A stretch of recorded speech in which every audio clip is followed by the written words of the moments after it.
Well, when they're all grouped together, can you tell the difference between a deer mouse and a house mouse?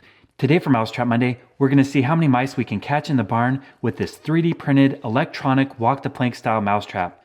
Now, I have featured a very similar mousetrap design before on my YouTube channel, but what's different about this example is that one was a prototype and this one is actually on the market. I bought it on Amazon and total it cost $69.50. Now, I did contact the inventor who mentioned if enough people want to buy these, if there's enough interest, he's working on ways to bring the cost down. What we have is a pretty complicated 3D printed mousetrap that consists of a main body that fits to the edge of a bucket, a flap. Down here we have a servo motor and a servo cam. There's a circuit board there, the brains of the trap, which are powered by 4 AA batteries. And the wires leading to the tip go to a touchless sensor. The way it works is you mount it to a bucket, a mouse will go up the ramp wanting to get the bait on the end. When it hits that touchless sensor, it drops them in the bucket, and then it resets itself. Now with regular AA batteries, this will last for up to 2 months and over 100 triggers. But if you really want to extend that, you can use premium lithium batteries. Those will last for over a year. I have no idea how many mice you can catch, but it's a lot. Now when mounting our trap to a bucket, there are a few options. You can cut a hole in the side of the bucket, that works well, or you can modify a regular bucket by cutting some grooves in the lip and placing the trap on top, like this. That is very secure, it's solid. The mouse won't feel the trap move at all. Then you place a ramp in the back of the trap. The mouse will go up there, try to get the bait on the end when it hits the sensor. Now I can't wait to see how many mice we catch in the barn, but first we're going to test it out with our pet mice. But I don't want them to get hurt when they fall down, so I'm going to give them a soft landing right there. I have 3 pet mice here. We'll start with our black and white spotted one. Go out on the end.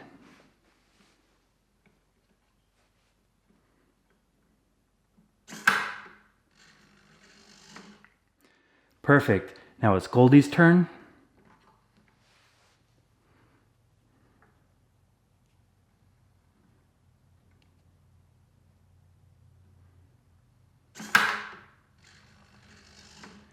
And finally, our black and white mouse. Well, it works well with our pet mice. I can't wait to see how many wild mice we can catch in the barn. Let's go set up the motion cameras and see what happens.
Well, last night was a very good test for our trap. If you look at the bottom, we caught a bucket full of mice. They wanted the peanut butter, went up the ramp, walked out on the flap, hit the sensor, and dropped down. Now I count 11 down there, but there should be more. Some of the mice were more athletic and able to jump out of the bucket. In fact, they became so comfortable, all night long they were dropping down, getting food, and escaping, enjoying a free meal. But some of the mice, like this one, tried to escape, but just couldn't jump high enough. Now it didn't work with a rat, but it worked very well with mice. If you don't want them escaping, you can add water in the bottom and turn it into a kill trap. But because we're on YouTube, I made it a live catch trap, and even though some of them escaped, it was a good test. Now what we caught are mostly non-native invasive house mice, but we do have 3 native mice. So I'm going to let the native mice go, the deer mice, and we're going to humanely dispatch the house mice and feed them to wild animals. So I'll zoom in so you can see the difference. Well, when they're all grouped together, can you tell the difference between a deer mouse and a house mouse?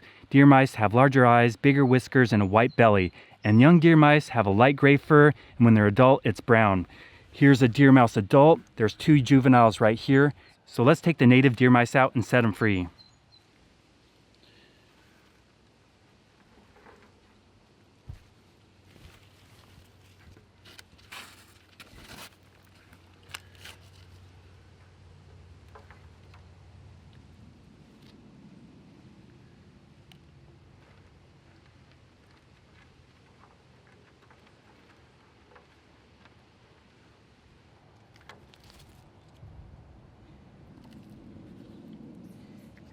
With the deer mice free, we're going to humanely dispatch the non-native house mice with CO2 and feed them to wild animals. Let's go set up the motion cameras and see what enjoys a mouse snack.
Well, 2 skunks enjoyed the feast provided by our 3D printed electronic walk-the-plank style mousetrap.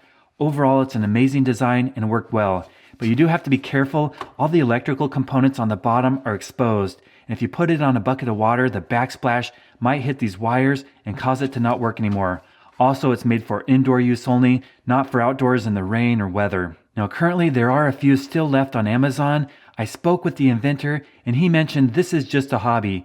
He does have an email address if you want to be placed on a waiting list, but I have no idea how high demand's going to be, so it might be hard to get one of these in the future. Now, I do want to mention he's not a sponsor. I haven't received money for making this video, but I love it when people invent new mousetraps, and I want to help them out. Thank you so much for watching my videos, and thanks to all the viewers who are sending me art. I love seeing the pictures. If you haven't subscribed, please consider clicking that button. I've posted over 600 videos on YouTube, and currently I'm posting new videos every Monday and Friday. So if you want to see the best videos on how to catch mice, rats, squirrels, chipmunks, moles, voles, and gophers, stay tuned.